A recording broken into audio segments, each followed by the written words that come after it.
अलख निरंजन। आइए एक नई जानकारी आपसे और साझा करते हैं कि हमारे सनातन धर्म में जो भी कन्याएं व महिलाएं हैं, बहुत से ज़्यादातर देखा जाता है कि कब्रों की शरण अर्थात मज़ारों की शरण में जाती हैं। मज़ार का कार्य की जो सीमा है वह आपका सनातन में तंत्र का जैसे मसान का उपयोग, जो खोपड़ी का उपयोग तांत्रिक लोग करते हैं, खोपड़ी के माध्यम से जो क्रिया दिखाते हैं, या आपने जादू भी देखा होगा जो खोपड़ी की हड्डी से दिखाते हैं बांसुरी बजाते हुए, तमाम प्रकार से आप देखे होंगे। तो खोपड़ी जो होती है कब्र, उसकी एक सीमा होती है, वह उस सीमा से अधिक नहीं जा सकती है क्योंकि उसका बंधन होता है। आप चाहे कब्र पे जाएं या किसी समाधि के पास जाएं, और समाधि जो होती है सनातन की, उस पे ईश्वरीय कृपा बरसती रहती है, इसलिए वह उस कार्य सीमा से अधिक देने की क्षमता भी रखता है। मज़ार में जो मज़ार की ताकत होती है वह आपको रूहानी बला से केवल दूर करती है, आपकी मुरादों को पूरा नहीं कर सकती है क्योंकि उसका एक बंधन है। अब हम आपको थोड़ा सा फर्क बताते हैं कि बहुत से लोग जो कहते हैं वहां मुराद पूरी हो जाती है, तो मैं थोड़ा सा फर्क समझाने का प्रयास करूंगा। यदि आप समझदार होंगे तो समझ जाएंगे। जैसा कि आप जानते हैं कि मज़ारों पर आपने चांद देखा होगा, तो चांद जो होता है हमारे सनातन धर्म में चंद्रदेव कहा जाता है, और शादी विवाह में या किसी भी पूजन में, करवा चौथ में आप चंद्रदेव का ही दर्शन करते हैं, और अपनी मनोकामना की पूर्ति के लिए चंद्रदेव का दर्शन करके पूजन करते हैं। करवा चौथ में भी चंद्र का दर्शन होता है। तो चंद्र जो होता है वह हमारे सनातन का एक प्रतीक माना जाता है, जो शीतलता प्रदान करता है, और आपको मनोकामना चंद्रदेव जो भगवान शिव के ललाट पर विराजमान होता है, उनकी दोनों की कृपा से आपकी कामना पूर्ण होती है। अब रही बात जो स्टार तरीके होता है, आप उसको गौर से देखेंगे तो वह एक देवी यंत्र की तरीके बनता है। दुर्गा जैसे कहते हैं दुर्गा यंत्र, तो वह एक यंत्र का स्वरूप है,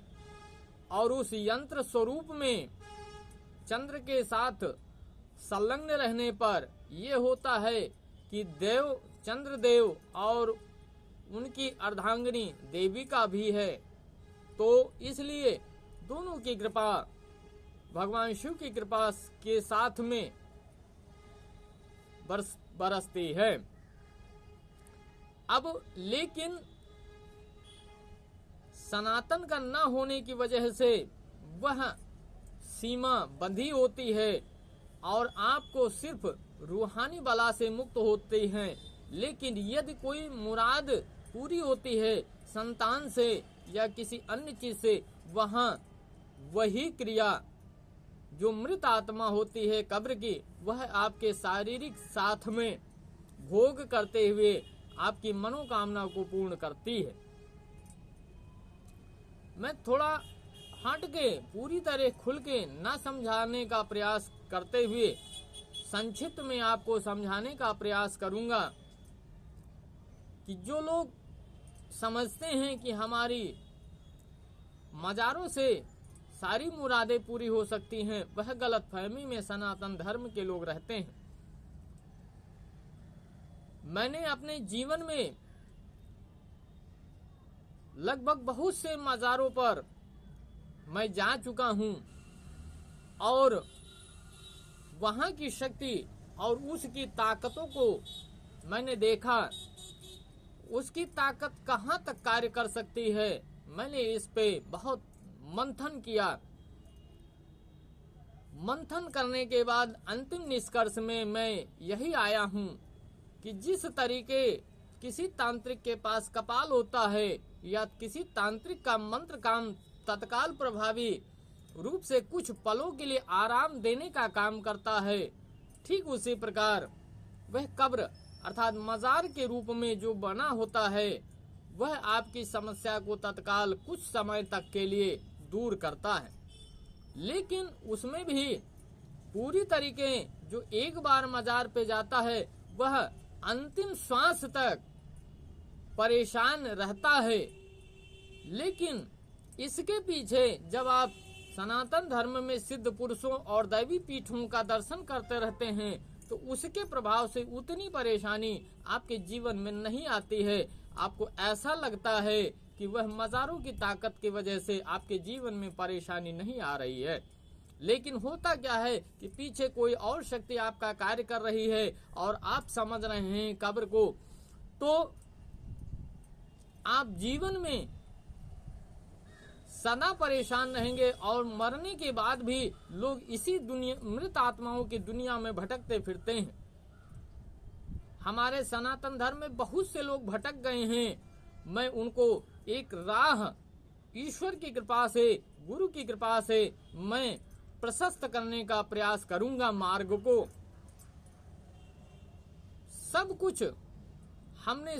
पुस्तकों पर भी बहुत मनन किया, शोध किया है और कब्रों मजारों का भी मैंने उनकी उस स्थान की ताकतों का भी मैंने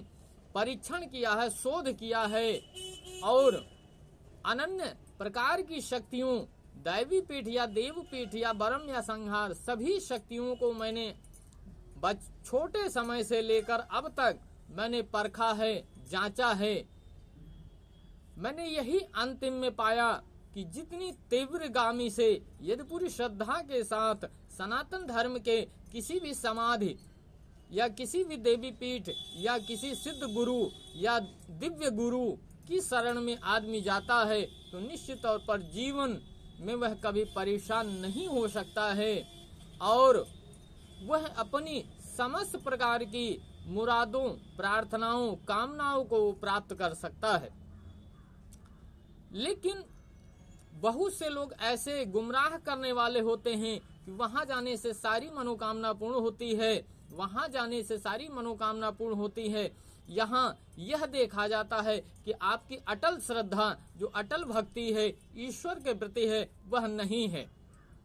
चलायमान होने के नाते जो आपकी मानसिक और हृदय अंतरात्मा की ज्योति की जो श्रद्धा है वह उस स्थान पर टिक नहीं पाती है। इसलिए आप विषम परिस्थितियों के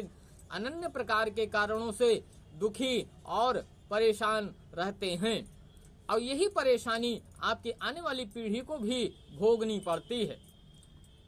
इसके पश्चात मृत्यु के होने के बाद भी आप रूहानी दुनिया में फिर आप भटकने का काम करते हैं और फिर अगले लोगों के शरीर को पकड़कर या बिना पकड़े आप उस शरीर के सुख भोग करते हैं और जीवन में परेशानी का कारण भी आप मरने के बाद भी बनते हैं। तो इन सारी प्रकार की परेशानियों से निजात पाने के लिए कि आप मरने के बाद किसी को परेशान न कर सकें और उस मानव योनि जो चक्र मरने के बाद आगे का चक्र होता है उन चक्रों से आप जल्दी जल्दी निकलते जाएं और मानव यौन को फिर पुनः प्राप्त करें। इसलिए आप सनातन में धर्म की शक्तियों, दिव्य गुरुओं, सिद्ध तांत्रिकों, अनन्य प्रकार के नागा साधुओं की शरण में आप रहें। बाबा गुरु गोरखनाथ जैसे अनन्य उनके सेवक नागा साधु हैं, उनकी शरण में भी आप रह सकते हैं, लेकिन सच्ची श्रद्धा और अटल विश्वास के साथ। किसी के कहने पर भी आपकी मानसिक चेतनाएं न भटकें और स्थिर रहने पर आपकी सारी मनोकामना पूर्ण होती है। लेकिन कभी कभी ऐसे दिव्य सिद्ध स्थान भी होते हैं जो होता क्या है कि उन सभी की कृपा से और उनकी जो सूक्ष्म जीवात्मा होती है, किसी जीवित प्राणी के शरीर में जब वास करना शुरू करती है तो दो तरफ यानी एक स्थान पर रहते हुए अन्य स्थानों पर रहकर कार्य करने की जो शक्ति होती है, ठीक उसी प्रकार सूक्ष्म जो शक्तियां होती हैं, सूक्ष्म रूप से जो उनका शरीर होता है, वह जीवित प्राणी के शरीर में जब प्रवेश करके जगत के कल्याण के लिए किसी के सामने आता है तो मनुष्य उन चीजों को समझ नहीं पाता है। उन सभी की प्रेरणाओं से लोग जो उस व्यक्ति के पास जाते हैं जिसके शरीर में समग्र शक्तियों का वास होता है, समग्र गुरुओं का वास होता है, सभी प्रकार की ताकतों का निवास स्थान बन जाता है जीवित शरीर, ऐसे जीवित प्राणी की शरण में उन्हीं की प्रेरणा से लोग आते हैं। हमने अपने जीवन में बहुत सारे देखे हैं, बहुत से लोग हमारे पास आते हैं और कहते हैं कि बाबा आप ही अब सब कुछ कर सकते हैं। तो सबसे पहले जो मेरे पास आते हैं मैं उनसे यही कहता हूं कि आपने कहीं दिखाया या कहीं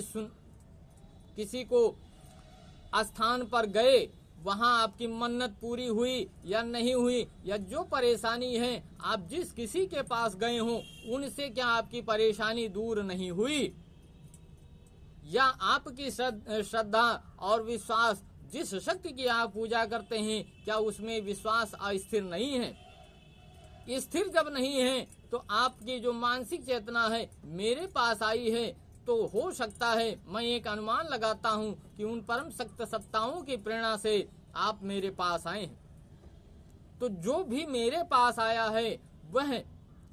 सफलता को जरूर प्राप्त किया है और अपनी मनोकामना को वह जरूर पाया है। मैंने ऐसा अपने समय काल में देखा है।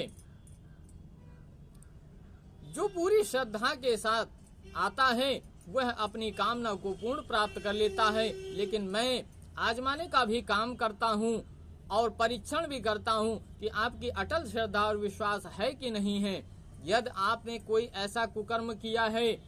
जो जघन्य रूप से माना जाता है तो मैं उन व्यक्ति का कोई भी कार्य नहीं करता हूँ, भले वह मेरे पास आता है मैं नहीं करता हूँ। हमारे सनातन धर्म में समाधि और कब्रों को ध्यान में रखते हुए आप गौर करिए, मंथन करिए कि जो सनातन की शक्ति सबसे अपूर्व और सबसे अपार क्षमता वाली है, जो शीघ्र फलदायी और सारी मनोकामनाओं को पूर्ण करने वाली है, वह आपकी मजार या कब्र आपको वह नहीं दे सकती है, क्योंकि उसकी एक सीमा युगों युगों काल से बंधी है, वह उससे ऊपर नहीं दे सकती है। तो मैं समझाने का प्रयास कर रहा हूँ, आपके समझ में यदि आ रहा है तो उत्तम, अन्यथा आप स्वयं समझ सकते हैं कि आपके जीवन में ईश्वर की प्रेरणा से काफी वर्षों के बाद आपके जीवन में कोई इस प्रकार का वीडियो बनाकर आपके सम्मुख रख रहा है और आपको जगाने का भी प्रयास कर रहा है कि आप कब्रों मजारों की ओर ना जाएं। करबले पे भी बहुत से लोग जाते हैं, मैं करबले पे भी बहुत गया। मैंने जीवन में परीक्षण किया हर शक्ति के, हर ताकतों का। मैंने यही पाया कि जिस तरीके समाधि एक कपाल काम करता है, ठीक उसी प्रकार वह भी काम करता है, लेकिन कपाल की जो अलग अलग होते हैं कि सनातन धर्म में जो ईश्वर को छोड़कर जघन्य पाप की कर्म की ओर की कपालें होती हैं, वह आपकी सतकर्मी जो सनातन धर्म का होता है वह कपाल उससे कहीं अनंत कोट का बलशाली होता है। तो आप हमारे इन बातों पर आप विचार करेंगे, गौर करेंगे, मंथन करेंगे। पुनः मैं उन सभी कन्याओं और महिलाओं से कहना चाहूँगा, पुरुषों से कहना चाहूँगा जो बार बार मज़ारों पर जाते हैं, 7 बिफे जाते हैं, 8 बिफे जाते हैं, काफ़ी लोग कई दिनों से जाते हैं, किसी भी प्रकार से किसी भी समस्या से मज़ारों पर ये जाते हैं, तो वह मज़ारों की तरफ, करबला की तरफ न जा करके, किसी मौलाना मौलवी के पास न जा करके आप हमारे विश्वकर्मा अप्रत्यक्ष संपूर्ण विश्व जलाली अदालत के दरबार में आइए। और आप, यह जनपद बलरामपुर में स्थित है, और आप संपर्क करिए, आप उस दरबार में हाजिरी लगाइए। जो सनातन की समग्र शक्ति, वह जितनी भी प्रकार की ताकतें इस धरा पर व्याप्त हैं, आकाश में व्याप्त है, पाताल में व्याप्त है, मध्य में व्याप्त है, दसों दिशाओं में व्याप्त है, उन सभी शक्तियों को समाहित करते हुए यह दरबार निर्मित किया गया है। तो आप उधर न जाने के बजाय जितने भी सनातन धर्म की महिलाएं व कन्याएं व पुरुष हैं, जिन किसी भी परेशानी से, बार बार परेशानी से, सोखा ओझा मौलाना मौलवी तांत्रिक के पास आप जाते हैं, उन सारी जड़ों का जो समाधान है वह एक जगह नियत कर दिया गया है। एक बार जो श्रद्धा पूर्वक जाएगा, इस दरबार में हाजिरी लगाएगा, निश्चित तौर पर जीवन में यदि कभी कोई भी शत्रु आप पर कुछ भी करने की कोशिश करेगा, वह उसका किया कराया कर्तव्य या सिपली या कोई भी कार्य आपके ऊपर हावी नहीं हो सकता है। लेकिन पूरी श्रद्धा के साथ यदि आप समर्पण भाव से समर्पित होकर के इस दरबार में हाजिरी लगाकर दरबार की सेवा करते हैं, दरबार में कभी कभी समय समय पर आप हाजिरी लगाते हैं, तो आपकी सुरक्षा, जीवन चक्र की सुरक्षा अनन्य प्रकार के लोगों द्वारा किए कराए से आप सुरक्षित रहेंगे। और आपकी जो मन की कामना है, चाहे संतान की कामना हो, चाहे धन की कामना हो, चाहे यश की कामना हो, वैभव की कामना हो, मकान की कामना हो, कोई भी विवाद हो, शत्रु से भी आप बचेंगे। और यह खासकर दरबार ऐसा है कि शत्रुओं का दमन करने के लिए सबसे अग्रणी रूप में यह कार्य करता है।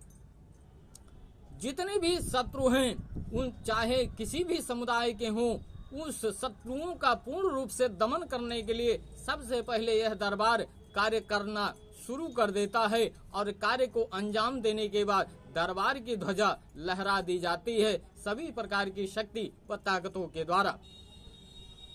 इस दरबार में न्याय को माप बिंदु के रूप में रखा जाता है, और माप बिंदु में रखने के बाद ही न्याय होता है। यह दरबार न्याय के लिए भी बना है, और मुरादों को पूरा करने के लिए दरबार शब्द रखा गया है। यदि किसी को न्याय चाहिए तो अदालत नाम रूप में आप हाजिरी लगाएंगे, और दरबार, और आपकी मुराद कामना है तो आप दरबार नाम हृदय में रख करके आप अपनी मुरादों को रखेंगे। लेकिन आप हमारे विचारों को समझ रहे हैं, मैं बहुत सूक्ष्म तरीके से आपके सम्मुख रखता रहता हूँ, क्योंकि भगवान शिव की डमरू आधी बजी थी, और उस डमरू की जो शक्ति है भगवान शिव और अनन्य शक्तियों की कृपा से वह हृदय में विराजमान है। इसलिए मैं आधी अधूरी, लोगों के कहने के अनुसार कि आधी अधूरी मुझे ज्ञान है, तो ठीक है, आधी अधूरी मैं ज्ञान जो भी आपके सम्मुख रखता हूँ उसमें सूक्ष्म रूप से जगत का कल्याण ही छिपा है। हमारे सनातन धर्म के भाई बहनों का कल्याण छिपा है, और उसमें शत्रुओं का दमन भी छिपा है। आप यदि आते हैं दरबार में दिल से, हृदय से, पूरे मन अंतरात्मा से और स्थिर मन और गति से, तो आप निश्चित तौर पर अपनी सभी कामनाओं को प्राप्त कर लेंगे। अंत में यही कहूंगा कि आप हमारे YouTube चैनल को सब्सक्राइब करिए, लाइक करिए और अधिक से अधिक शेयर करिए, बेल नोटिफिकेशन को दबाइए, ताकि और आगे अच्छी से अच्छी जानकारी आपको दी जा सके। फेसबुक ग्रुप में आप जुड़ें, फॉलो करें, और इंस्टाग्राम पर भी जुड़ सकते हैं। लेकिन हमारे सनातन धर्म के भाई बहनों को मैं सबसे पहले रेस्पेक्ट करूंगा। किसी भी मामले में उनका समाधान करने के लिए यदि वो हृदय और पूरे तन मन समर्पित भाव से यदि आते हैं दरबार में, तो पहले कार्य उनका शीघ्र से शीघ्र सिद्ध करने की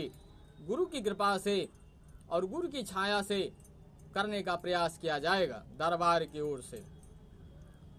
तो इसी के साथ अंत में जय महाकाल, अलख निरंजन।